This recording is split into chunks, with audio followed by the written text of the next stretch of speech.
जमलेल्या माझ्या तमाम देशभक्त बांधवांनो, भगिनी आणि मातांनो, आता एक पोस्टर काहीतरी होतं, नाही हे धर्मेंद्र प्रधान राजीनामा द्या, ही एकदम क्षुल्लक गोष्ट आहे. नाही, हे पण एकदम क्षुल्लक आहे. हा लढा आता जे सरकार आपल्याला रोजीरोटी देऊ शकत नाही, रोजगार देत नाही, शिक्षण देत नाही, उत्तर देत नाही, हे सरकार बदलण्याचा हा लढा आता सुरू झाला पाहिजे. आम्हाला धर्मेंद्र प्रधान नकोय, आता हे सरकार नकोय. आणि मी नेतृत्व करायला आलेलो नाही, तुम्ही सर्वांनी आता नेते व्हा सांगण्यासाठी आलेलो आहे. फक्त मला एक तुमच्याकडनं वचन पाहिजे की आज दिसते ती जाग आहे, आज दिसणारी आग आहे, हे सरकार बदलेपर्यंत टिकणार की नाही टिकणार. म्हणजे ही आग टिकली पाहिजे, सरकार टिकता कामा नये. या आगीमध्ये सरकार जाळून भस्म झालं पाहिजे, तर या उठावाला अर्थ आहे. आणि हा लढा एकट्या सोनम वांगचुक यांचा नाहीये. हे सरकार केवळ चंदा चोरी, वोट चोरी, अरे तुमचं भविष्य चोरलंय त्यांनी, तुमचं भवितव्य, या देशाचं भवितव्य चोरलंय. काय दिलंय का या सरकारने तुम्हाला? आज मी येताना बातम्या बघत होतो, दिल्लीमध्ये जंतर मंतरच्या इकडे युद्धाची तयारी जणू काही सुरू झालेली आहे. सैन्य आणतायत, फौजा आणतील, कदाचित अणुबॉम्ब सुद्धा आणतील. पण या सरकारला माहिती नाहीये या देशामधला हा जो तरुणाईचा अणुबॉम्ब या तुमच्या बुडाखाली आधीच लागलेला आहे. आणि हे आता तुमची जी काय युद्धाची तयारी आहे, ही तयारी जर का नीट परीक्षेच्या वेळेला नीट केली असती तर तुमच्या बुडाला सुरुंग लागला असता. बरं, मी काय म्हणतो की एकदा होऊन जाऊ दे. सोनम वांगचुक यांनी देशाला काय दिलेलं आहे. जे आपले सैनिक हे तुमच्यासारखे, तुम्ही तरुणाई, या देशाचं भविष्य तुम्ही आहात आणि देशाचे रक्षण करते तुमच्यासारखे तरुण जवान सरहद्दीवरती आहेत. या तरुणांसाठी मायनस टेम्परेचर, आपल्याकडे जरा मुंबईमध्ये जरा 20-22 टेम्परेचर झालं का थंडी आहे बाबा, मफलर काढा. तिकडे तर बर्फामध्ये सैनिक उभे राहतात आपल्यासाठी ते तिकडे आहेत म्हणून आपण इकडे आहोत. या सैनिकांसाठी ज्यांनी सोलार टेंट बनवले, की या सैनिकांनी देशासाठी मरण्यासाठी, म्हणजे मेलो तरी 72 पण माझी भारत माता जगली पाहिजे, त्या देशाच्या सैनिकांसाठी ज्याने सोलर कॅम्प बनवून दिले, टेंट बनवून दिले, तो यांच्यासाठी देशद्रोही ठरतो.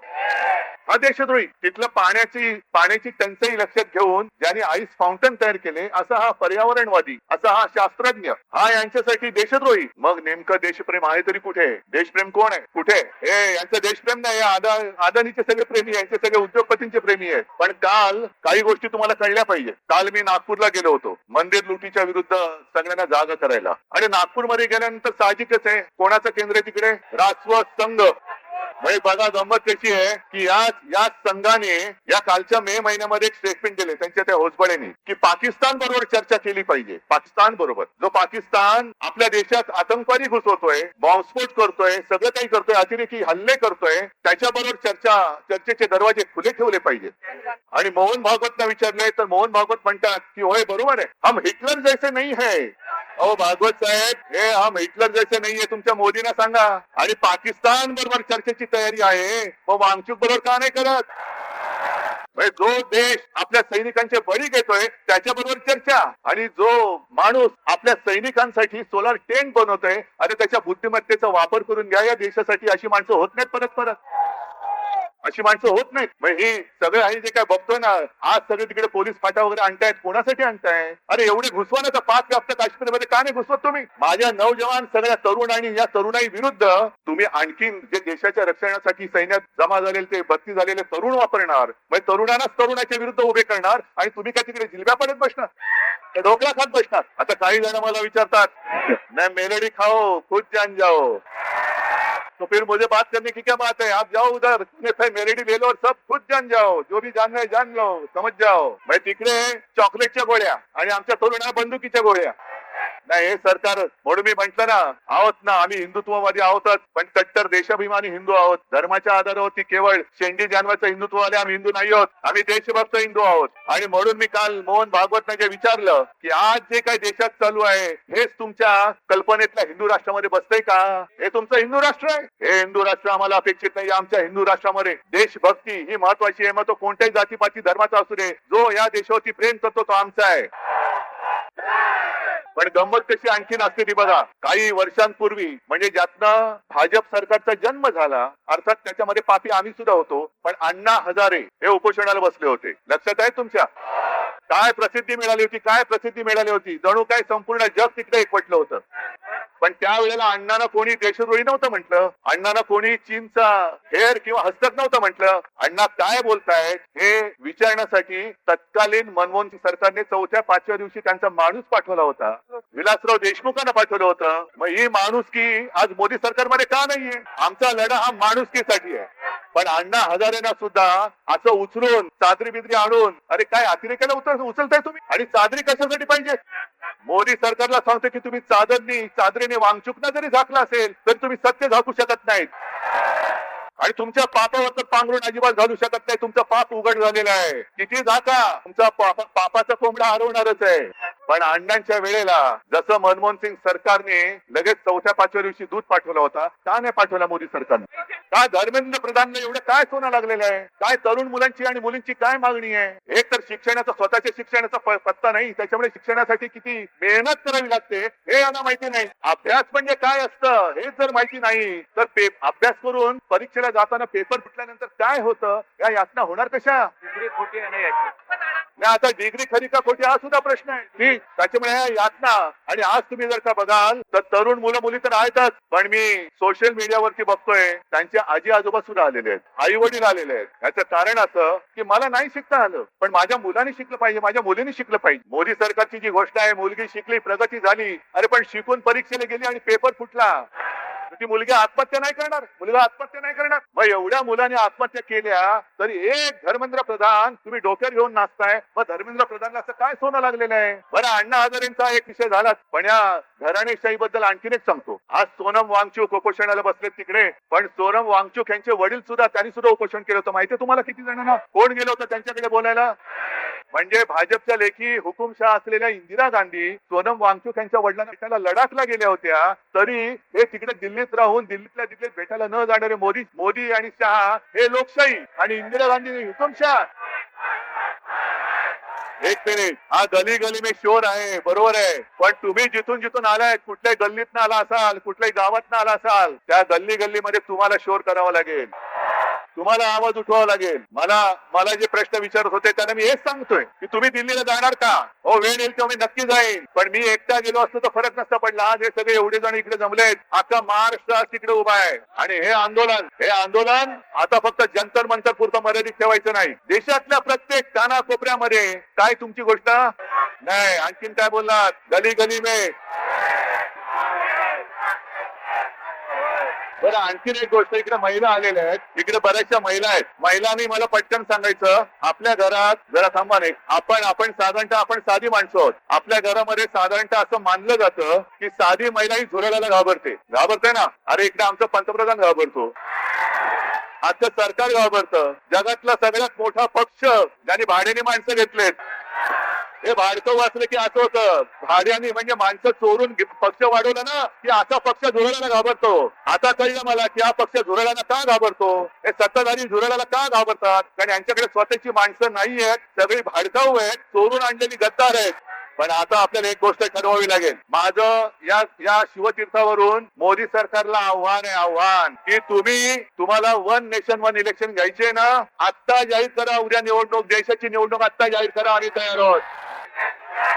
नेशन म्हणजे काय असतं, राष्ट्र म्हणजे काय असतं, या राष्ट्राची ताकद या माजलेल्या सत्ताधाऱ्यांना दाखवून देण्याची आता वेळ आणि संधी आलेली आहे. काय असतं नेशन म्हणजे काय असतं, राष्ट्र म्हणजे काय असतं. तुम्ही या माझ्या तरुणांना, जे उद्या देशाचं भविष्य आहे, त्यांना कॉक्रोच म्हणता, पण आज तुम्ही बेशरमपणे तिकडे गादीवरती बसलाय. जर आपल्याला स्वातंत्र्य मिळालं नसतं तर त्यांची बुडं टेकाने गाद्या मिळाल्या नसत्या. जे क्रांतिकारक फासावर गेले, काय वय होती त्यांची? सुखदेव, राजगुरू, भगतसिंग, किती नावं घ्यायची, चापेकर बंधू, सगळे याच वयातले होते, याच वयातले, ज्यांना आज आपण जेन झी म्हणतो. ती काय झुरळ होती? तुम्हाला काय झुरळामुळे स्वातंत्र्य मिळालं? जर आपल्या स्वतःच्या प्राणाची पर्वा न करता, घराची, कुटुंबाची पर्वा न करता, तेव्हाची तरुण मुलं यांनी जर का देशाच्या स्वातंत्र्यासाठी बलिदान केलं नसतं तर आज आपल्याला स्वातंत्र्य बघायला मिळालं नसतं. मग ज्यांनी स्वातंत्र्यासाठी बलिदान केलं, ते स्वातंत्र्य आपण टिकवू शकतो की नाही, ते टिकवणं आपलं काम आहे की नाही, आपलं कर्तव्य आहे की नाही. आणि जे आपल्याला झुरळ म्हणतायत, मी सुद्धा झुरळ आहे, कोणी एकेकाळी मी सुद्धा याच मिळत होतो.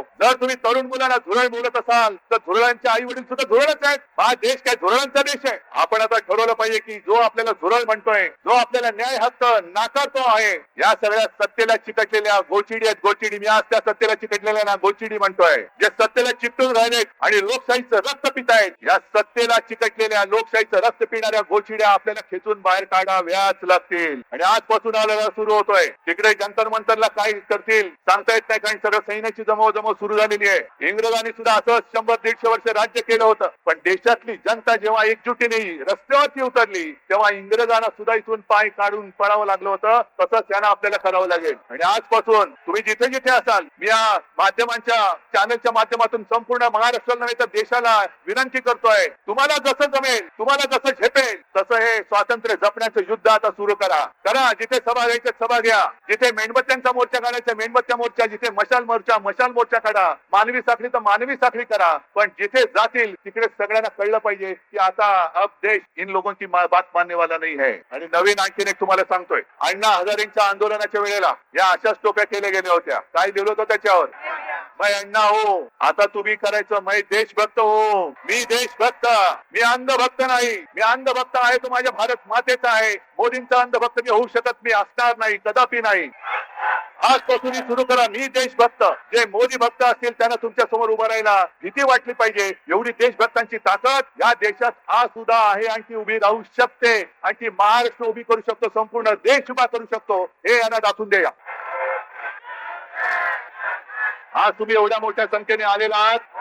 मी म्हणतो ही ठिणगी आहे, पण एक ठिणगी वणवा पेटवायला पुरेशी असते. ती ठिणगी आज पडलेली आहे आणि देशाच्या लुटारूंना सत्ता भ्रष्ट केल्याशिवाय आता आम्ही स्वस्थ बसणार नाही. शपथ घेऊन आपण ह्या आंदोलनाला सुरुवात करूया. जय हिंद, जय महाराष्ट्र. सफेद चादरीत काळे कृत्य, सफेद कापड घालून लोकशाहीचं खून करण्यात आलं. सफेद कापड घालून परवा लोकशाहीचं खून दिल्लीत करण्यात आलं. त्याच्या निषेधार्थ आज आपण सगळे इथे जमलेलो आहोत. भारत माता की वंदे, भारत माता की, छत्रपती शिवाजी महाराज की जय भवानी. राष्ट्रगीत सगळ्यांनी राष्ट्रगीत म्हणायचं आहे.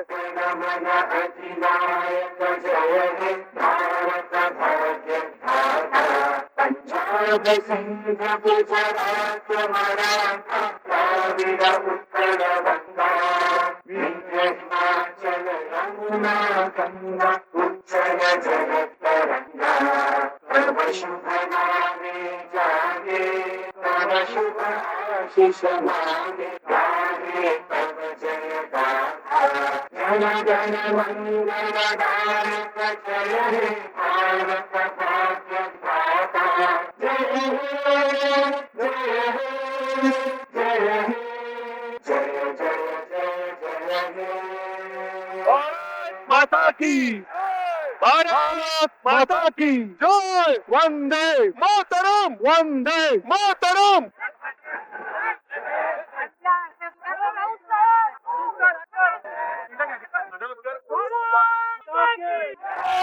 मोहतरम, वंदे भारत माता की. और आराम से हमें जाना है, आराम से, किसी को भी हर्ट नहीं करना है हमें. बट एक और बार भारत माता की. त्यांच्या सपोर्ट साठी आपण इथे मोठ्या संख्येने आलात. आम्ही शिवसेना उद्धव बाळासाहेब ठाकरे पक्षाच्या वतीने सगळ्यांचे आभार व्यक्त करतो. अशीच एकजूट आपण ठेवूया. जय हिंद, जय महाराष्ट्र, वंदे मातरम.